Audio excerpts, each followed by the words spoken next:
Dr. Jessica Ash here.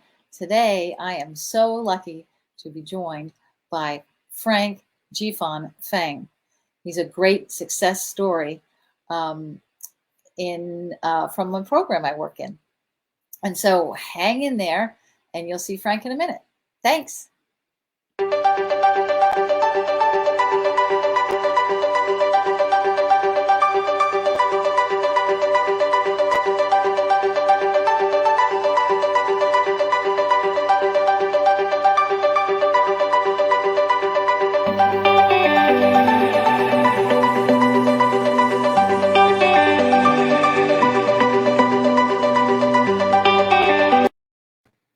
Hi. As I said, today I am joined by a great success story. So not only is Frank Feng graduating in May, he runs a restaurant, is president of a student organization, and runs his own education agency.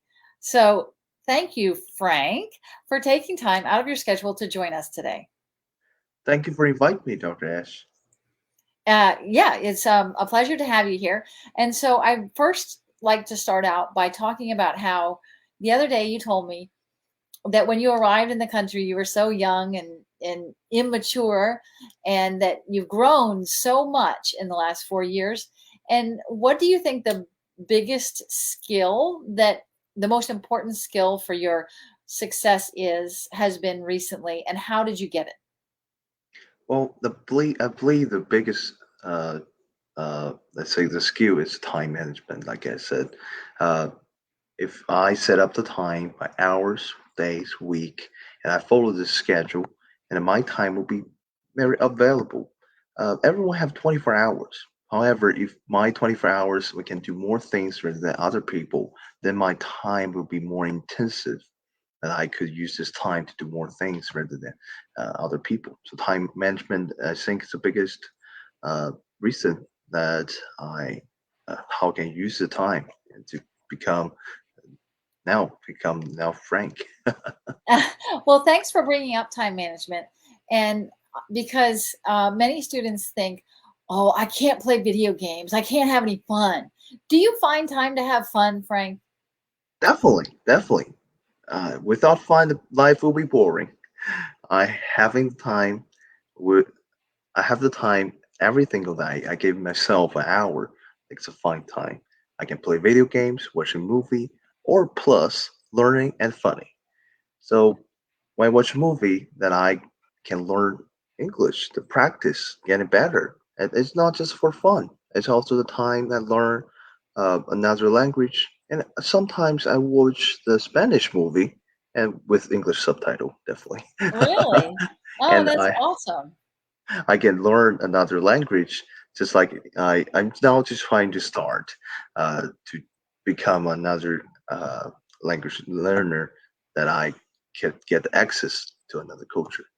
Oh, that's exciting. What language are you learning now, Frank? Oh, Spanish, Spanish. Yeah, yeah. Okay, like you said. Let's All right. start at Well, the wonderful. vocabulary level. Yeah. Okay, so since you touched on the subject of language learning, well, how do you think that you became so proficient in English? What was it, because you read books, or how did you become such a great speaker? Well, I'm not natural born English speaker. I came here uh, from from my mother country, mother nation, to another foreign nation, from a mother language to another language, and from the culture to another. Uh, and I think the biggest reason right now, and how can I learn the skills to practice, is from your program and your team. In this intensive program that bring me a conversational speaking skill, this conversational skill by up, which is a very, very impressive practice skill. And I can talk with other people by in English, and not just reading, writing, but conversation. And a lot of other cultures learn English supposedly by reading, but mostly it's in their native language.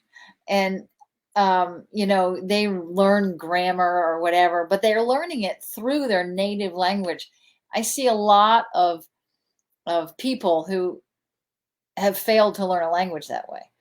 And that's I why they end agree. up in our I agree. program. And so you're talking about conversations and actually using your your words. And one of the things that you had mentioned once in this light was learning about different perspectives and talk by talking to other people. So can you talk a little bit about that, about different perspectives through conversation? Yeah, I'm I love to speak. However, without English, there's a lot of culture I can't get access. Well, English is not just a language, it's a very useful tool. Learning English is not the end of the learning, it's not the end of the story. It's just a beginning. You get access to the different culture to another level of study. Well, the rest of the world are learning this language because it's a very impressive and useful tool to get and communicate. I love to travel, and I appreciate for this great chance by my family that I can meet with different people in the world, in Europe, Asia, uh, South America, even Cuba, North Korea, that I can having this chance to meet with different people and get a conversation. So this is a way I learn from the oral culture. I believe that it's just the most effective way that I can get different perspective from different people. Uh, And so one of the things, so as a president of a student organization, one of the aspects, one of the great skills I've noticed in you, Frank, is that on the one hand, you can talk to students really, really well at their level. And then you also can switch and speak with upper level administration, which is a whole different language set. And I think, correct me if I'm wrong, but by talking in conversation with other students in our program, like I remember debate class, and in debate class all of these crazy subjects come up, whether it's abortion rights or the whether or not we should have uh, you should kill people on death row. I can't remember the word for that right now, but the idea that you're sitting there debating with somebody means that you have to respect their opinion, uh, and also be assertive enough to express your own. Can you talk about your communication skills as a leader of a student organization, talking with students and professors, and how debate or other things like that may have helped you? Well, actually, it's not really hard. It's a very simple story.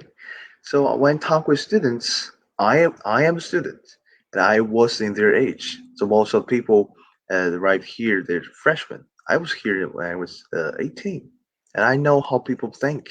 I just changed my mind to the past Frank. Then I can talk with them, and we know each other's, and I take time to learn from them, and they are smart people and their talent. I believe they'll have a better future than me, and so we will find a goal with each other. And then it's a great chance for myself that I can learn from different culture, even they're in the same nation. They are from different area. So Yes. this is a way that I get to communicate with my same age. However, when I talk with another professional level, such as university administration, that I know how important that this opportunity that the university have been offered to us. So I will understand I need respect because of this, not just the opportunity, but the great team. They're not just like you and your team are not just instructors. They're the mentor for life to bring us from another culture to another to the culture to another culture. So when we understand how important that opportunity is, then we will take care of the opportunity and we will understand how valuable this opportunity is.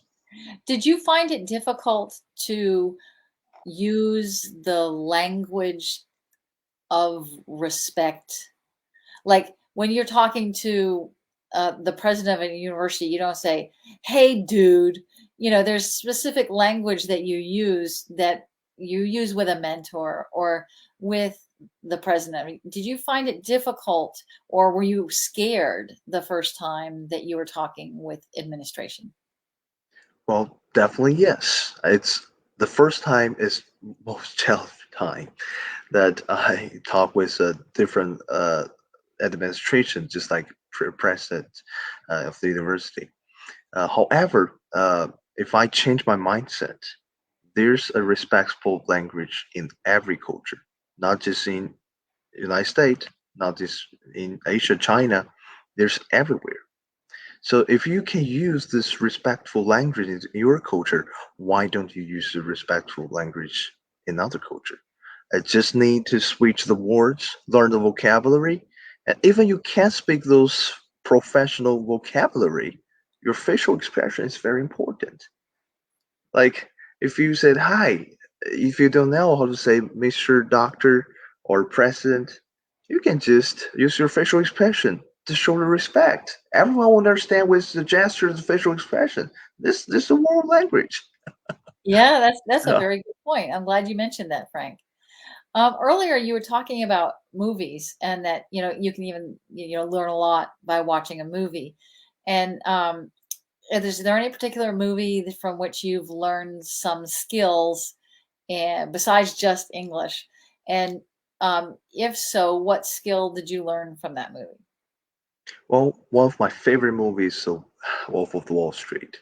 I learned a lot of skills and how you became a strong person and keep running to your goal and lead the team by helping them to uh, having a better life.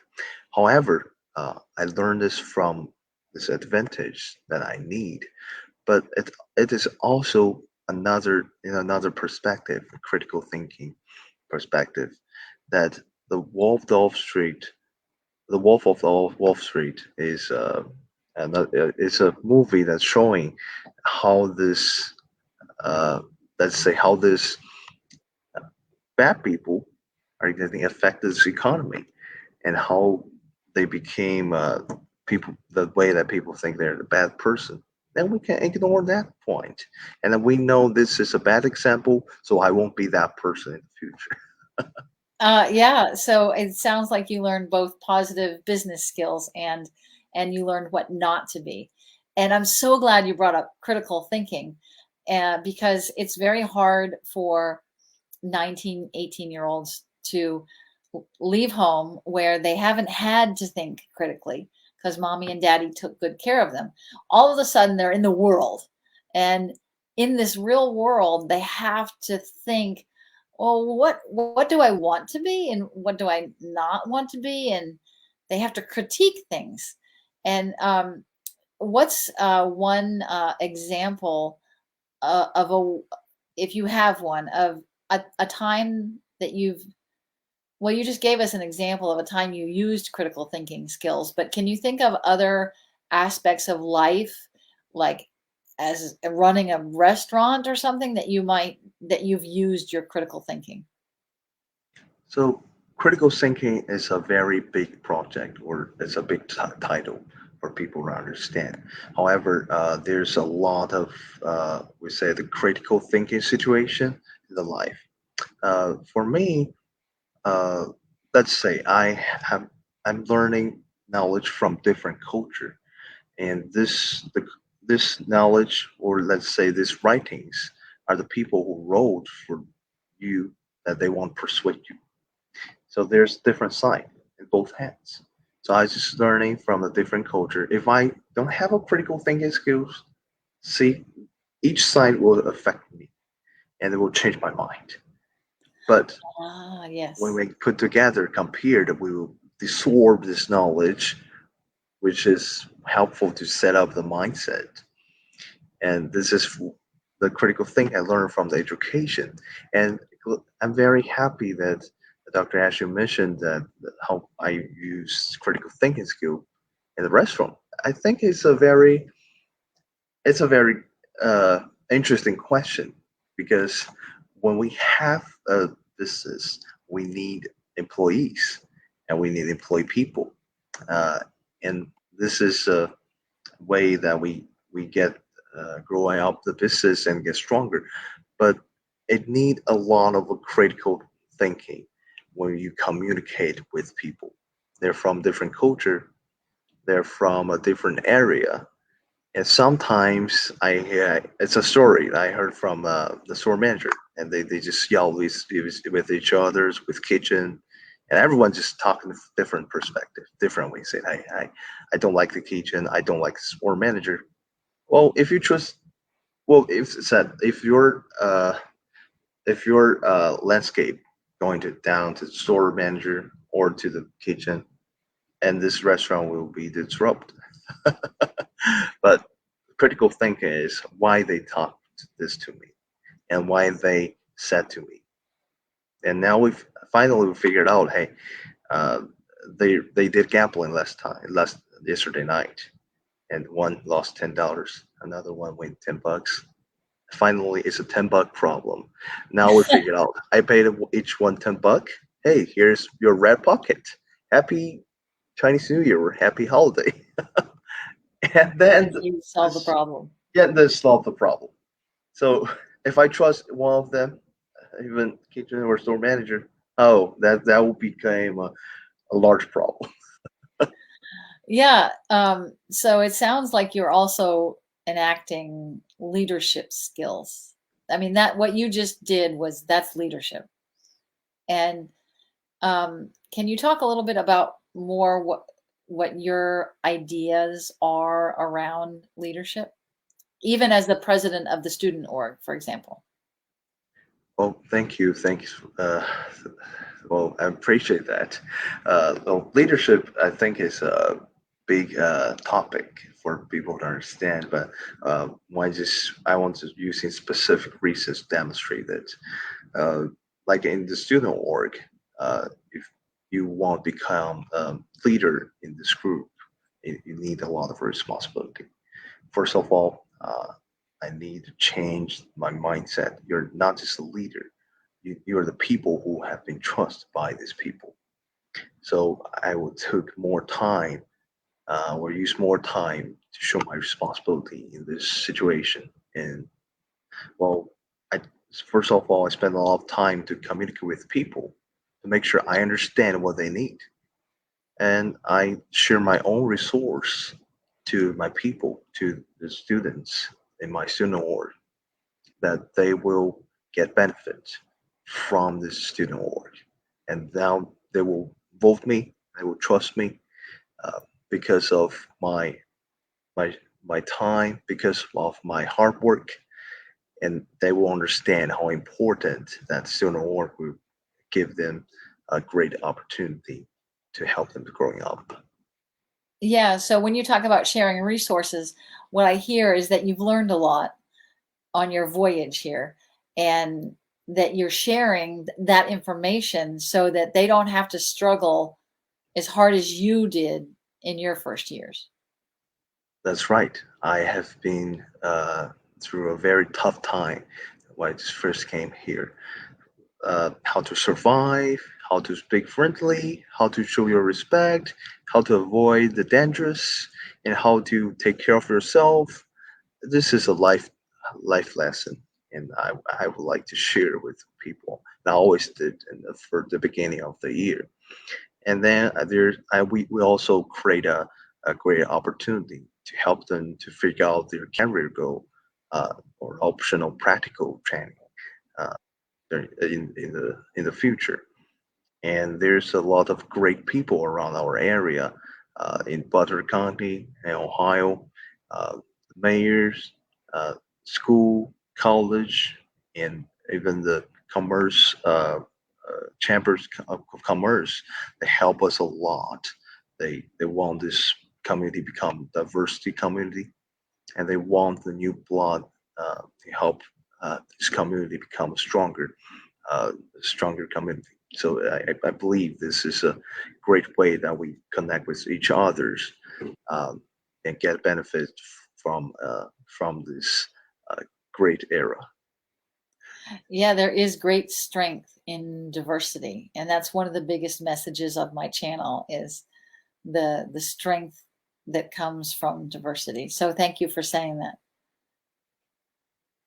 And I appreciate for this great environment that diversity is a it's a license for us to learn, and we are happy that a lot of people are accepting us, and we all have a chance to work and to build a strong community. And so one of the things that you were talking about earlier with um, leadership, I'm just so amazed. It's not every college student, by the way, who opens up a restaurant. Can you tell us how you came to the idea of running a restaurant? Yeah, it's a very funny story. Actually, open the restaurant is our group project in the commerce class, and we are a group of the uh, young students who are willing to become an entrepreneur, and we are in the commerce class and major in small business management. And this is our group project in the commerce class. So we Amazing. put yeah we put everything on the papers, how to register a company, how to start a restaurant, what we offered, and we do like a first semester. And finally we said, hey, we spend a lot of time. We're not just watching the papers. Why we just don't that it can become a truth? So I asked them and they said, hey, let's do it. And now we have a restaurant in the college towns near our campus. That's amazing. You're not just studying small business management. You are using your entrepreneurial skills and your leadership and your time management and your business skills in the real world. It's very impressive.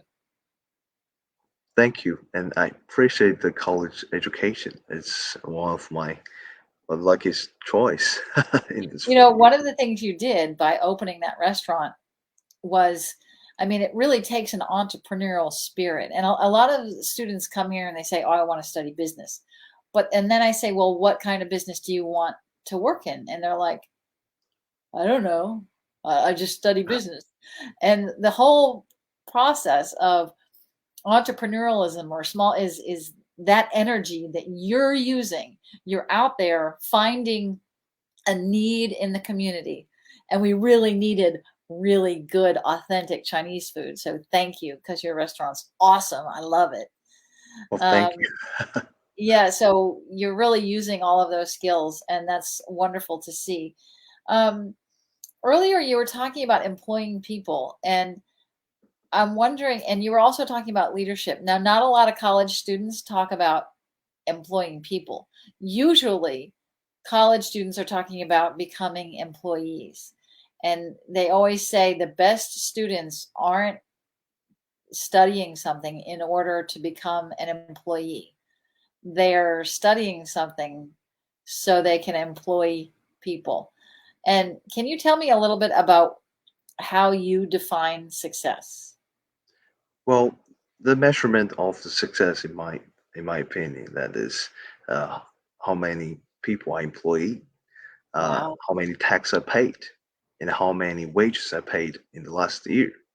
So I believe these three numbers is very important to me. I always keep it in my mind that why we have this college education, uh, not just for your family, for the small family, but for the bigger family, your community. Um, and without these entrepreneurs, that this great world will not grow up. They must have people to sacrifice to build this strong community. So I believe I'm one of them, and this is my goal and my responsibility. And I believe in my generations, there's a lot of people like me, and they're doing better than me, are pushing this world to a better place. I have to tell you, you're very unique in that you're so young, and your personal, individual measurement of success is how many people you employ. That's really impressive, Frank. So, and that entails a lot of responsibility. And um, one of the things I'm often saying is that there is no freedom without responsibility. And so you're displaying a lot of responsibility by sharing all of your resources with helping students, by opening up a restaurant and employing people and improving the community. So you're displaying all these responsibilities. What kinds of freedoms do you see that go with that? I certainly agree with you, Dr. Ash, that without the responsibility, you won't have freedom. And I feel that since I was 18, that when I choose a college or a careers in the future, that I always hear from my parents, hey, you need to do this, and I suggest you do that because I need the help from the parents, especially the financial support. But however, when I just having my own business, and I just get out of the financial support. I can take care of myself, pay off the loan, having a house, and in the future we could raise a family. So this is my freedom that I can choose my own career and my future. And this is just a Yep. beginner level. However, in the second level, in the business area, I employ people. I take my social responsibility. I pay tax. Then I will have find. I can find another level or another stage of the business. This is an open world and the open market. Then I can do restaurant. I can open the education agency, and the next plan is we are moving to the city. So this is my Oh, freedom. I can live in the Oxford, Ohio. I can live everywhere in the world. yeah. So because you're showing all of this responsibility, not only do you have the freedom to go places, but you're independent. You don't have to say, "Hey, mom, I want to buy a car." You can just go buy whatever you want, That's right. That's right. and you can live wherever you want. You do. I can see a lot of freedom because of all of the responsibility you've displayed. So you mentioned that you're going to move to the city next. Um, can you tell us more about what's next for Jifan Feng? Well, I'm looking to move to Boston, and I have to start a master degree in there. And I got offers from the university in Boston, Boston University, Northeastern. Uh, and I hope another level of the education will help me to achieve my goal and having a bigger number of the measurement is success. Well, congratulations on those admissions. That's Northeastern is not the easiest place to get into. Thank you. Uh, so I look forward to your graduation in May, Frank, when I can see you walk across the stage.